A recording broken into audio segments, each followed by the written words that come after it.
Class 10th में हमने 2 chapter अब तक पढ़ लिए हैं।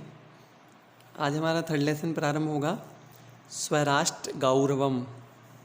स्वराष्ट्र गौरवम, देखिए गै के ऊपर डबल ओ की मात्रा है तो गौरवम शब्द बोलेगा ये ना। पाठ परिचय पढ़ते हैं।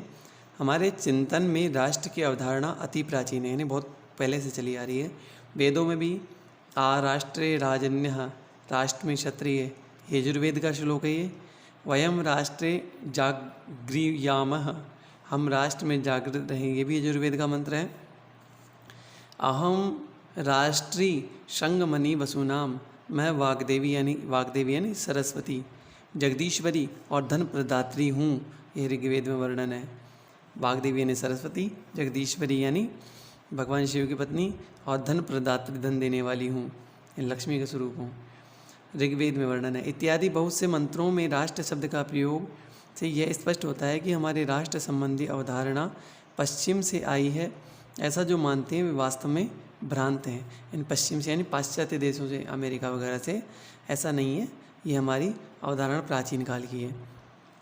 हमारा ये भारतवर्ष बहुत दिन से पुराना और सनातन राष्ट्र है, किंतु यहाँ ऋषियों, मुनियों, कवियों और तत्वज्ञों द्वारा केवल भौतिक, भौगोलिक और राजनैतिक घटक को ही राष्ट्र नहीं माना है। राष्ट्र जो कहलाता है वह एक चेतन सांस्कृतिक घटक माना गया है। हम इसे राष्ट्र देवता मानते हैं।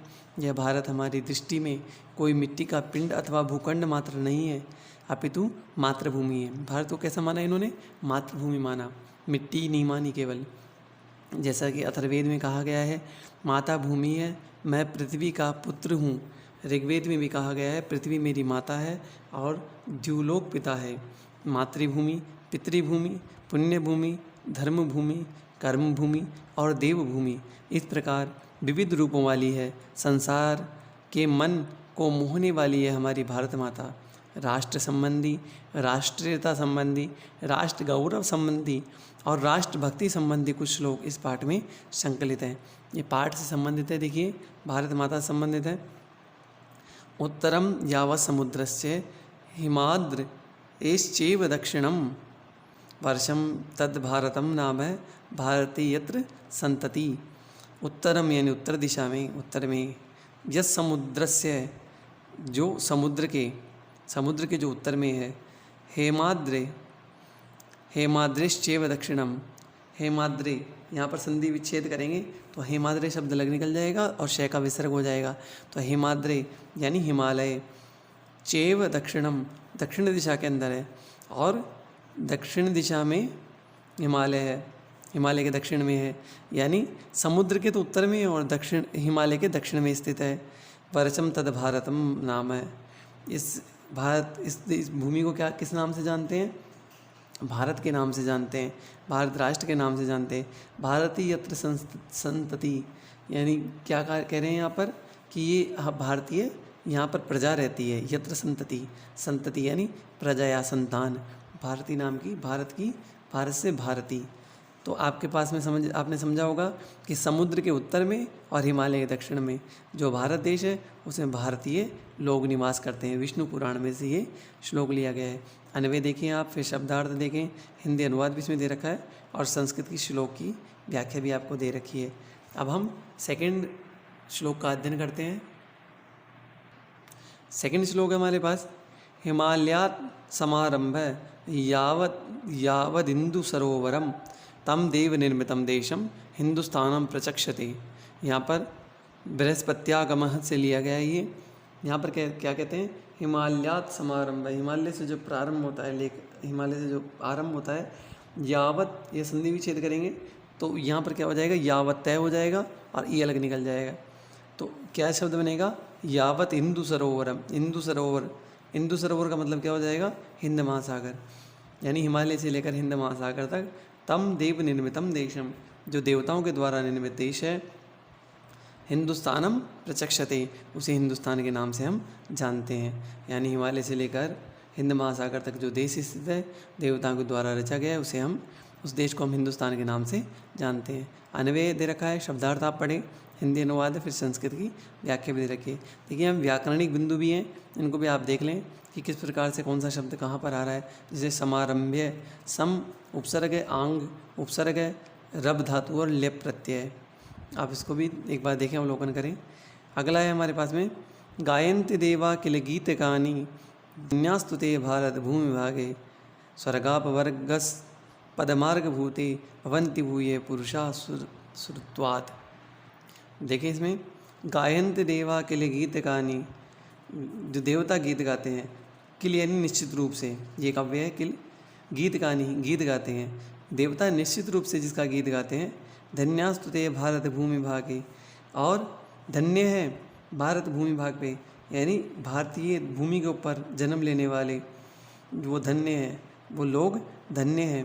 स्वर्गाप वर्गाद स्पर्श मार्गे, स्वर्गाप वर्गास पद मार्ग भूते, यानी स्वर्ग को मोक्ष को देने वाला जो स्थान है, मार्ग स्वरूप है।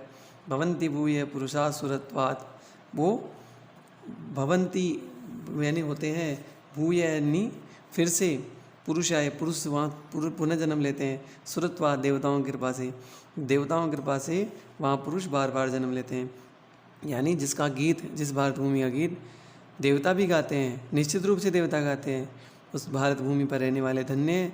जो स्वर्ग और मोक्ष को देने वाली भूमि है, उस पर जो बार बार देवताओं के आशीर्वाद से मनुष्य जन्म लेते हैं। इसके बाद में हमारे पास में यहाँ पर अन्वय दे रखा है। अन्वय के बाद में हमारे पास में शब्दार्थ है। शब्दार्थ के बाद में हिंदी अनुवाद, प्रसंग, संस्कृत का व्याख्या है। आप इसको एक बार देखें। व्याकरणिक बिंदु इनको भी आप देखें। अगला श्लोक आता है हमारे पास में, संप्राप्य भारते जन्मः सत्कर्मस्तु परांगमुखः पीयूष कलशं हित्वा विषभाण्डम उपाश्रितः। वृहन् नारदीय पुराण से लिया गया ये। संप्राप्य यानी पाकर, प्राप्त करके, भारते भारत में जन्म प्राप्त करके, जन्म यानी भारत में जन्म प्राप्त करके, सत्कर्मस्तु परांगमुख है, जो अच्छे कर्मों से विमुख हो जाता है, प्रतिकूल हो जाता है।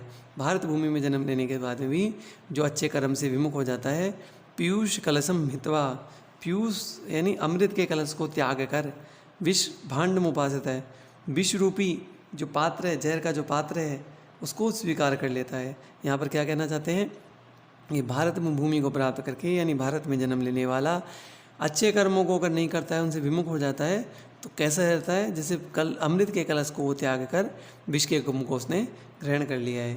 अन्वय देखना है आपको, शब्दार्थ देखें, हिंदी अनुवाद देखें, और संस्कृत की प्रसंग व्याख्या और व्याकरणिक बिंदु इसमें आप अवलोकन करें। अगले श्लोक पे हम आते हैं। अगला श्लोक है, एतद्देश प्रसूतस्य शकाशाद्ग्रजन्मनः स्वं स्वं स्वयं स्वयं चरितं शिशिरेन पृथिव्याम सर्वमानवाः। मनुस्मृति से लिया गया ये श्लोक। तो यहाँ दे रखे, एतद् देशे, इस देश में, यानी इस भारत देश में, प्रसूतस्य यानी जो जन्म हुआ है, इस भारत देश में जिसमें जन्म हुआ है, सकाशद अग्रजन्मनः, सकाश यानी पास से, पास से, अग्रजन्मना, अग्रजन्मना से क्या मतलब होगा, आगे जन्म लेने वाले, यानी हमसे जो पहले जिनका जन्म हो गया है, अग्रजन्मना यानी हमसे पहले जिनका जन्म हो गया है, यानी हमसे जो श्रेष्ठ लोग हैं इस भारत भूमि पे, जिनका जन्म हो गया है, जो हमसे बड़े हैं, श्रेष्ठ हैं। स्वयं स्वयं चरितम शिक्षरेन, वो अपने अपने व्यवहार से, अपने अपने जो अपनी अपनी योग्यता से, अपने अपने चरित्र से शिक्षा देते थे। पृथिव्याम सर्वमानसा, पृथ्वी पर सभी मनुष्यों को, इस भारत भूमि में जिसका जन्म हुआ, जो हमसे अग्रज थे, ज्येष्ठ थे, श्रेष्ठ थे, वो अपने अपने चरित्र से पृथ्वी पर सभी मानवों को शिक्षा प्रदान करते थे। आप अन्वय देखें, शब्दार्थ देखें, हिंदी अनुवाद, प्रसंग, संस्कृत का व्याख्या और व्याकरणिक बिंदु इसमें दे रखा है, इसको आप अवलोकन करें। जैसे व्याकरणिक बिंदु में एक आपके प्रसूतस्य, प्रउपसर्ग है, सु आपके यहाँ पर धातु हो गई और कत प्रत्यय हो गया। अगला है, रामायण से लिया जा रहा है, अपि स्वर्णमयी लंकाम न मे लक्ष्मण रोचते जननी जन्मभूमि च स्वर्गादपि गरीयसी। अपि स्वर्णमयी लंकाम, हे लक्ष्मण जी, राम जी लक्ष्मण से कहते हैं, अपि स्वर्णमयी लंका, ये स्वर्ण की जो लंका है, ये स्वर्ण रूपी जो लंका है, सोने की लंका है, न मे लक्ष्मण रोचते, लक्ष्मण, हे लक्ष्मण मुझे अच्छी नहीं लगती है। ये सोने की लंका भी मुझे अच्छी नहीं लगती। आप यानी भी जननी जन्म भूमिश्च, हमारी जो जननी है माता है, और जन्मभूमि स्वर्गादपि गरीयसी, वह स्वर्ग से भी उत्तम है, श्रेष्ठ है। यानी अपनी भारत भूमि को, भारत माता को इन्होंने श्रेष्ठ माना है। आप इसमें अन्वय देखें, शब्दार्थ देखें, हिंदी अनुवाद, प्रसंग, संस्कृत का प्रसंग, व्याख्या और विशेष आप पढ़ें। इसमें आगे देखिए, इसमें अगला 7वां श्लोक है हमारे, राष्ट्र दृष्टिम नमस्यामो राष्ट्रमंगलकारिणीम यया विना न पश्यन्ति राष्ट्रम स्वनिकट स्थितम।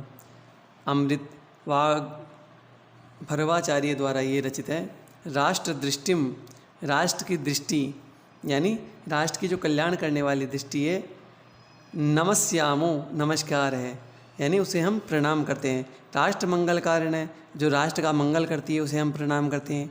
या बिना न पश्यन्ति, जिसके बिना न पश्यन्ति नहीं दिखाई देता है, नहीं दिखाई देता है। राष्ट्रम स्वनिकट स्थितम, जिसके बिना समीप में स्थित, स्वनिकट स्थितम, जो पास में स्थित है, वो राष्ट्र भी दिखाई नहीं देता है। यानी कहने का तात्पर्य ये है कि राष्ट्र का कल्याण करने वाली जो दृष्टि है उसे, या राष्ट्र की सोच को हम नमस्कार करते हैं। किस प्रकार की राष्ट्र की दृष्टि है? राष्ट्र मंगल कारणम, वो हमेशा मंगल करने वाली दृष्टि है। राष्ट्र की दृष्टि है, लोगों की जो दृष्टि है वो कैसी है? हमेशा मंगल करने वाली है। या बिना न पश्यन्ति, मंगल के बिना दिखाई नहीं देता है। क्या? राष्ट्रम स्वनिकट स्थितम, हमारे पास में जो राष्ट्र स्थित है वो भी हमें दिखाई नहीं देता है। आप अन्वय देखें, शब्दार्थ, हिंदी अनुवाद, प्रसंग, व्याख्या और व्याकरणिक बिंदु भी आप अवलोकन करें। अगला है हमारे पास में 8वां, समान संस्कृति मताम यावती पितृ पुण्यभू तावतिम भूम आवृत्य राष्ट्रमेकम निगद्यते। अमृतवाग भरवाचार्य द्वारा ये रचित है। समान संस्कृति मताम, समान संस्कृति के जो लोग होते हैं, मत होता है, यावती जितनी, पितृ पुण्य भूमि, पितृ पुण्य भू यानी पितृ यानी पिता, और पितामह यानी दादा, पिताजी, दादाजी, बाबा आदि की पुण्य भूमि है। यानी कहना ये चाहते हैं कि समान संस्कृति वाले लोगों की, हमारे समान जो संस्कृति के लोग हैं, उन जहाँ तक कि हमारे पिताजी, दादाजी आदि की जो पावन भूमि है, तावती उसको भुवम आवृत्य, उस भूमि को आवृत्य, आवृत्य का मतलब क्या होगा?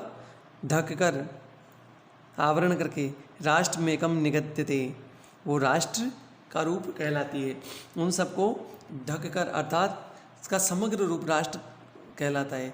यानी हमारी जो पीढ़ियाँ हैं वो एक राष्ट्र के रूप में है। हमारी समान संस्कृति वाले लोग, जहाँ भी हमारे पिता, दादाजी आदि की जो पावन भूमि है, उन सबको ढक कर यानी आवरण करके उनका समग्र रूप से राष्ट्र कहलाता है। अन्वय देखें, शब्दार्थ देखें, हिंदी अनुवाद, संस्कृत की श्लोक, व्याख्या और विशेष का अध्ययन करें।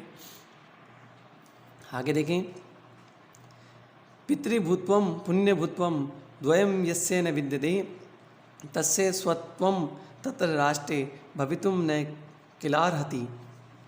पितृभूत्वम, पिता की भूमि का भाव, हमारे जो पिता की भूमि है उसका भाव, यानी जिस व्यक्ति की पितृभूमि होती है, पिता की भूमि का भाव होता है।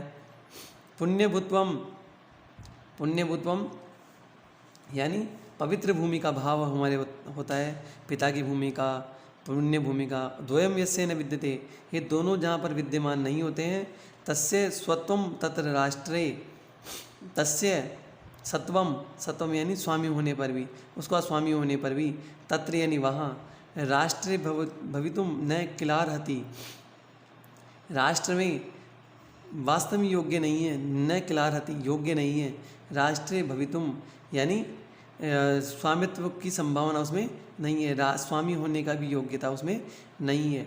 यानी जिस व्यक्ति की न पितृभूमि होती है, जिसकी मातृभूमि का भाव होता है, यानी जिस व्यक्ति की न पितृभूमि होती है और जिसकी मातृभूमि का भाव नहीं होता है, उसका स्वामित्व होना भी योग्य नहीं है, अर्थात उसका स्वामित्व भी संभव नहीं है। कहने का तात्पर्य यह है कि हमें पिता की भूमि, पुण्य भूमि जो हमारी है, मातृभूमि है, उसको हमें, उसका हमें सम्मान करना चाहिए, क्योंकि अगर ये भाव नहीं रहेगा तो वह भूमि उसकी नहीं है, उसका स्वामित्व नहीं है, उसका कल्याण नहीं होगा। इसलिए मातृभूमि पितृभूमि हमें भारत भूमि को मानना चाहिए। आपके पास में अन्वय है, शब्दार्थ देखें, हिंदी अनुवाद देखें और संस्कृत की व्याख्या भी आप देखें। और हमारे पास में अगला श्लोक है